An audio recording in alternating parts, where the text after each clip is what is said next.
Hello and a very warm welcome to Rajya Sabha Television. You're watching COVID-19 India Fights Back. I'm Frank Rausen Pereira. Most people who have COVID-19 recover completely within a few weeks, but some people, even those who had mild versions of the disease, continue to experience symptoms after their initial recovery. Older people and people with many serious medical conditions are the most likely to experience lingering COVID-19 symptoms. The most common signs and symptoms that linger over time include fatigue, cough, shortness of breath, headache, and joint pain, among others. Although COVID 19 is seen as a disease that primarily affects the lungs, it can damage many other organs as well. This organ damage may increase the risk of long term health problems. In this edition of India Fights Back, we will analyze the long term effects of COVID 19. Joining me on the program today are Dr. Suresh Kumar, Medical Director, LNJP Hospital, New Delhi; Dr. Saurabh Mittal, Assistant Professor, Pulmonary Medicine, AIIMS, New Delhi; and Dr. B.L. Sherwal, Director, Rajiv Gandhi Super Speciality Hospital, New Delhi. Thank you to all my guests for joining me on this edition of COVID-19 India Fights Back. Dr. Sherwal, let me begin the program with you first. Let's understand what are the long-term effects of the SARS-CoV-2 virus. Yeah, as you have just narrated some of the symptoms, the majority of the people are coming with various symptoms. We have in Delhi, I think on 20th of August, we have established a post-COVID facility in Rajiv Gandhi, and now people say it is long COVID actually. So, and we have seen various kinds of symptoms, and we have rather learned so many things because of this disease. As you told, the major majorly 30 to 40% of the patients are coming with fatigue, and they are complaining of tiredness, and they say that even after a month, even after a 1.5 month or 2 months, people are still saying that they are having malaria or tiredness, fatigue. So that is the major symptom. Then is the breathlessness, and when they walk, they complain of short breathlessness, and they get just tired after walking a few steps. 20 to 30% people are complaining. Another interesting thing is that people are coming with the neuropsychiatric complaint actually. So they are coming with the neurological symptoms, and so that is why we have to arrange a psychiatrist for the counseling, and so that their concern can be taken care. And then there are different type of symptom like neend nahi aana, like people are really saying that at times they are complaining of. Okay, we seem to have lost the line there with the, Dr. Sherwal, but we'll try and reconnect with him. Let me take the discussion forward with the others now. So, Dr. Suresh Kumar, as far as the virus itself is concerned, in severe cases, what is the kind of damage that it does? Does it cause organ failure? Is that a concern later on, since we are talking about long COVID? Yes, you are right. As we have seen around 10,000 patients, and now we have the large number of patients who come with the post-COVID problems, like they have the impaired blood glucose levels, they have pancreatic problems, they have cardiac problems, they have problem in the peripheral nerves, they have the problem in the brain, and they have the multi-organ dysfunction. So these are the well-known complications of the COVID. Initially, as the disease was new, and we have now follow-up of 5 months, 6 months. So we have seen many patients who have the long-term complications of the COVID. Some of these patients can have pulmonary fibrosis.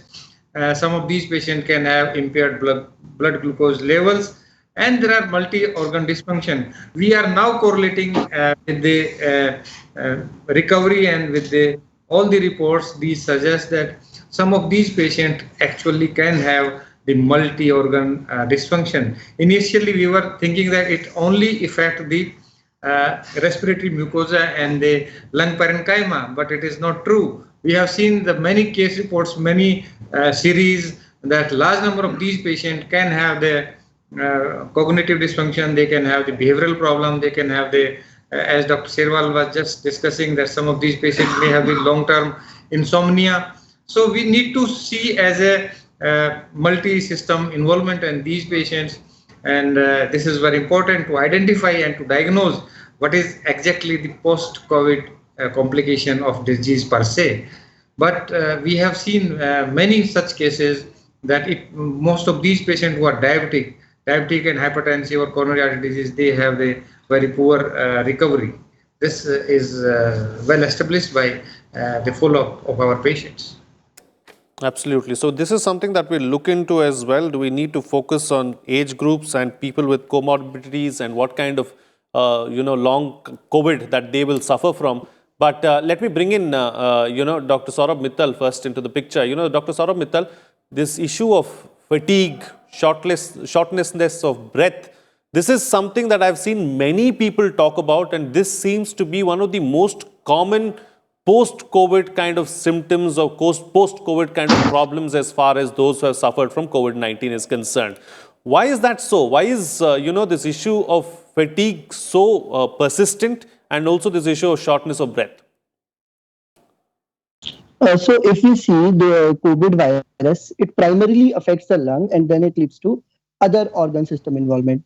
So primarily it causes hypoxemia, that means low oxygen level in lung because of infiltrates. That means the lungs are inflamed and heavy. So what happens once a patient recovers, it takes time for all that inflammation, all that swelling to go away. So that may take up to 3 weeks, 4 weeks, up to months.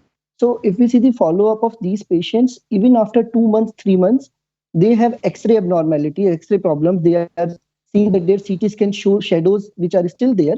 So this involvement of the lung, which is still there, causes the shortness of breath. That is the primary thing. Secondly, regarding the fatigue and muscle pain, which is probably the second most common problem which we are facing right now, is because of the cytokine storm. So once patients have COVID and they have a lot of cytokines. So cytokine is something which affects the entire body rather than one part of body. So at that time, this inflammation in the entire body causes muscles to swell. Patients in the acute COVID has muscle pain, but later on, because of this high inflammatory state, once they recover, the fatigue persists. And the lung problem can actually go away earlier, but this fatigue is what is taking even months to go. And at that point of time, their nutrition is also hampered, their intake, their vitamin deficiency. So all these things contribute significantly to the fatigue which is happening in patients after they recover from COVID-19. Okay, right. So let's take the discussion forward now. Dr. Serwal, I'm going to go back to a point that you are making in your opening remark about how, as a form of treatment, the use of psychiatrists is also being undertaken so that, patients get an all-round approach. So what is the long-term psychological impact of COVID-19? No, I'll not say long term, but basically which we are seeing that initially a patient which we are coming were really, losing the confidence in themselves actually. So they were saying that we are not getting all right and we wanted to start work, but they are not able to gather what we'll call to go and work, or even if the people have gone to workplace 1 day or 2 days, then they again desire that it is not possible. So they are really afraid of going out or working for long hours. So that was initially we have advised that people should not try to hurry up after the recovery. Patients should take proper rest and they should give time to their body to recover fully, and so that the body as Dr. Saurabh just said, that there are whole body get affected, and so that is why we have to be very cautious, and we should not push patients immediately and after the hospital stay or from the isolation center. If they should feel all right from the inside of their body, and they should feel normal. Then I think with the time, actually confidence building is must. So the reassurance and assurance is there, and the psychiatrist has to basically take care or bring back the confidence in the patients, and they have to counsel them that slowly you have to build, and slowly you have to start working so that your normal activity can be started. So don't push people just like that immediately, as in other diseases people used to from the hospital suddenly you can go and start working. So COVID that way is many new things are coming to the picture, and we are daily learning a new thing, new symptoms, and so that is very important actually. And still data is coming, and I think now we are as Dr. Suresh has also told, so many cases has been treated in Delhi itself. So I think once we will analyze, then we will see that ultimately which are the things to be looked forward, and to find the long-term effect of the, as far as neuropsychiatry is concerned. That has to be still time to come. But as of now, I think counsel the patient is one very important component after the patient gets treated, and we should have always ask the patient to seek the psychologist, if not the psychiatrist. Okay. Thank you. Certainly. All right. So since we are talking about new things, let's not forget that we're trying something new almost on a weekly basis, on a daily basis too. Several new treatments have been tried as far as trying to get a cure for COVID-19 is concerned. So, Dr. Kumar, Suresh Kumar, how much of an impact, will these meds or the medications that people are having as a result of COVID-19, what kind of side effects, what kind of long-term impact will these medications really have? Yes, everyone must know what are the long-term side effects of steroids, what are the long-term side effects of remdesivir, because these two drugs are very commonly used in treatment of COVID patients. If you are using steroid for a longer period, they can increase your blood sugar, they can cause decreased calcium level, osteoporosis, they can cause moon safe face, they can cause myalgias. Steroids should be given for a shorter period, but we have seen that some of the practitioners in the private practice, they are giving steroid even for 4 weeks, 5 weeks, and they can cause steroid related side effects. So one thing is that the side effect caused by steroid, number one. Number two, the commonly used drug in the treatment of COVID is remdesivir. So once we start the remdesivir, we must have the baseline LFT, KFT, hemogram, and we must monitor the liver function test, because ALT-AST ratio or SGOT-PT may go up, and patient can have some amount of side effect related with the liver functions. So this is very important. Sometimes these patients can have other side effects like the pain in the lower limbs or the peripheral neuropathies, but they are not related with some of these drugs which are used in the treatment of COVID patients. Unrelated, but there are some very rare side effects of the drugs are also there, like sometimes we are using tocilizumab, itolizumab, and other monoclonal antibodies. So these drugs are also having some allergic reactions, hypersensitivity reactions, and these patients are also has to be told about these type of reactions. So this is very important for the primary care physician, for the doctors and patient to know about the common side effect of these drugs which are used in our clinical practice. Absolutely. All right. So, Dr. Mittal, let me come across to you now. So, let's look at some of the other similar diseases that have been caused over the last decade or so. Let's talk about SARS and MERS. What are the kind of long-term damage that have these diseases caused in the past? And could they be similar and could they be compared to the kind of damages that COVID-19 is causing? So number one thing, both the SARS and the MERS, they were like an outbreaks rather than a big pandemics. So and their mortality rate, death rate was much higher than the SARS-CoV-2. So what happened that a lot of those patients actually did not survive the pandemic. Number one. Number two, the patients who survived, the symptoms which they had primarily were related to pulmonary fibrosis and fatigue. But if we see the SARS, which was in 2003, the follow-up data shows that these patients actually improve over years. It takes few years for them to recover, but their lungs actually become near normal. If not normal, they can become near normal.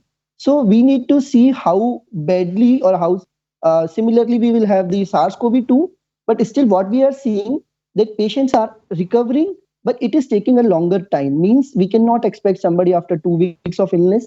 It may take 8 weeks, 10 weeks, 12 weeks. The lung shadows also disappear with time.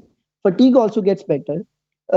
Probably what contributes maximum to a patient's recovery after COVID is the mobilization. Means if patient is not mobilized, they develop a lot of muscle pain and weakness. So what we suggest for these patients, that as soon as you are out of your isolation center or isolation, you should continue to move around 15 minutes, 20 minutes per day, move all your joints, do activities which make you happy, because these patients get depressed. So if we compare to the previous pandemics, this pandemic has a lower mortality rate, but likely the sequelae are going to be similar. Okay, right. So taking the discussion forward now, so Dr. Sherwal, let's go back to a point that I think it was Dr. Suresh Kumar who was making, about comorbidities and age-related impact really as far as COVID-19 is concerned. Do people of certain age groups and do people with certain existing conditions, will they be far more affected in the long term if they contract COVID-19? Yes, that can be seen. However, as of now, we see that almost equally we are seeing the patient from all the age group as far as long-term effect is seen. But in generally, we will say that comorbid patients have more severe illnesses, and they are bound to have long-term effect on their body. But as of now, when we see the patients, even very young, 20 years, 30 years, patients are coming to us in post-COVID clinic, and they are having various symptoms. So our experience is that all the patients are coming to us. Right. Okay, All Dr. in. Suresh Kumar, are there many long-term effects that are still unknown? I mean, this virus is so new. There are so many new things that we are learning on a daily basis. Is it safe to say that there are probably so many things that we still don't know, and the worst might be something that we'll see later on? Yes, exactly. We have seen that initially some of these patients may have GI symptoms, may have some symptoms related with the central nervous system, CNS involvement. Initially, we were not aware about the CNS involvement, but now we have, in the last couple of weeks, we have seen that patients may actually have central nervous system involvement. Patient can have cardiac involvement, they can have myocarditis, they can have cardiac failures, they can have problem in the brain also, they can have the hypercoagulation syndrome, and the blood vessel of the brain can be obliterated, and they can actually cause the weakness in the limbs. So this is also related with the cerebral strokes and other problems which were not initially we were thinking. So now we have a more wide spectrum of the multi-organ involvement. Almost all major organs are involved by the COVID virus, whether it is liver, whether it's intestine, whether it's a large intestine, or patient who have the problem in the bone marrow. Some of these patients can have bone marrow depression, and some of these patients have ineffective erythropoiesis. Some of these patients can have low platelet even. And we have seen many patients who have the COVID virus infection, their bone marrow is also depressed, their myocardial functions are also suppressed, and they have the problem in the other vital organs like brain or the pancreas. So this in the coming times we can see more correlation with the disease. Like as we have seen that if you see the new onset diabetes, like a young patient getting COVID and immediately after a few weeks patient develop diabetes. So this is the new onset diabetes, uncontrolled diabetes, and the very far worsening of the pre-existing diabetes. If blood sugar earlier were 200, post-COVID we have seen that the blood sugar have gone to 400 or 500, and the patient who was on oral drugs now suddenly require insulin. So this type of patient we are getting in the these last 2-3 months. This is very important to know. Sure, certainly. These are some things that we are learning on a daily basis, something that we have to note and something that we have to take care of. All right. So, Dr. Mittal, what are some of the lessons that we've learned so far? So the lesson first, I would say that initially, like in March or April, we were thinking it is an acute disease, and probably if a patient is out of 14 days period, he's fine. But that was a big mistake which we were making at that point of time. And in the last 3-4 months, we have seen so many sequelae. So that means we cannot be convinced until we see the entire picture or entire spectrum of the disease. Number two, initially, there was a lot of emphasis on rest during the disease or after the disease. But eventually, what we have realized is that mobilization of the patient during their illness as well as after the illness and their engagement in activity, which actually does not let them go into depression. Because if you see a lot of patients, they have depressive symptoms because they have been isolated during the disease. And after that, also, they face a lot of stigma in the society. Once you go back, people feel that you should stay away from this person, he had COVID. So all these things we have gradually learned that we need to address these issues rather than just focusing on the acute management of the patient, which obviously remains very important, but we cannot ignore the psychological as well as the post-COVID effects, which we are still learning to manage. Time now to get quick closing comments from all my panelists with the best way forward with regards to dealing with long COVID. Starting first with you, Dr. Sherwal. Yeah, I think we with the time actually we have to learn, and we have to, as Dr. Mittal has just told, that we have to in total examine the patients and have the data, so that after the learning we can take the stock of the patient and can advise that as he has experienced, that patient has to be mobilized. So that is very, very important, and slowly breathing exercise and all slow exercise, patient keep on moving. So these are very, very important, and as he has said, depression is another common feature. So I think there the role of the doctor and role of the relatives and friends is very, very important. People should keep on talking to each other, so that the depression and loneliness which is there during the disease or even after the disease, that should be taken care of. Right. Dr. Suresh. I must say that COVID is here to stay, not for weeks and for months, but it is here together. It is going to be there in the society. We have to have a appropriate COVID behavior so that we minimize the number of new cases, and we have the robust health system to combat all these diseases caused by COVID, whether it's a multi-organ dysfunction or the involvement of the extrapulmonary problems. We have to identify them, we have to treat them, and we have to be more careful in the future for the further research and advancement in this field. Absolutely. And Dr. Mittal, close the show for us with your quick concluding remark.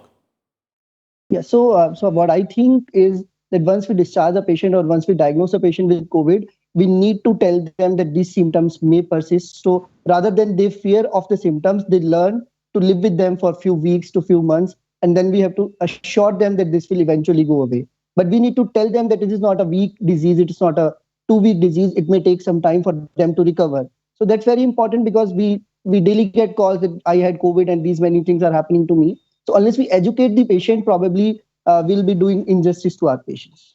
Right. Okay. On that note, then, I'll call it a wrap to this telecast. Thank you to all my guests for joining me on the program and putting things into perspective for us. Before we leave, I'd like to make an appeal to you. Rajya Sabha TV would like to appeal to all its viewers.